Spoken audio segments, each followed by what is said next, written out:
accusing a Democrat billionaire and his cronies of using fake Russian bots designed to create a fictitious link between the Kremlin and Alabama Senate candidate Roy Moore. This all during his hotly contested Alabama Senate special election.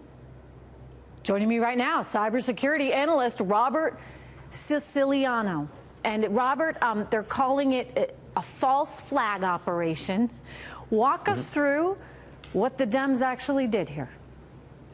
So what it seems like is that a number of Twitter profiles were created looking like they were Russian descent and that they were following Roy Moore. And someone in the media picked it up, I believe someone in USA Today or the Alabamian, and pointed it out, and it made news and designed to make Roy Moore look bad. Creating a Twitter bot is not too difficult to do. Anyone with a computer can make it happen. Okay, so why did they want these bots to appear as though they were Russian? Well, it seems, as you know, the political climate that we're in right now, that any relationship with Russia is a bad one, and that if you are being supported by the Russians, then you must be bad as well.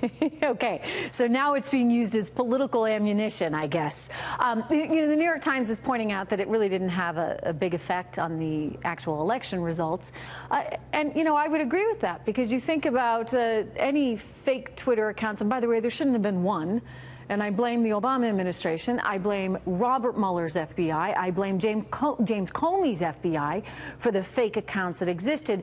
But I don't think it was the fake accounts that actually prevented Hillary Clinton from winning in 2016. Unfortunately, she did that all on her own.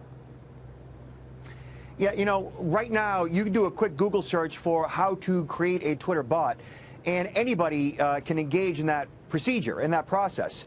And so this methodology of thwarting a potential election can and will be used again in the future simply as a disinformation campaign. And we have no idea, where the bots are from. I mean, I guess if you do some kind of forensic analysis, you could probably trace it back to its origin, its country of origin. But in this case, I mean, they could have been created right there in Alabama. They just looked like they were Russian. Yeah, not too difficult to do. And the disinformation that social media allows makes it very easy for this type of misinformation to soil someone's reputation. Yeah, unfortunately, this is the brave new world, though, that we live in, right? So what do we need to do to be prepared for 2020? Because it may not just be the Democrats. It may be the Russians. It may be the Chinese. It may be any host of actors that want us to be further divided that we have to watch out for, Robert, right?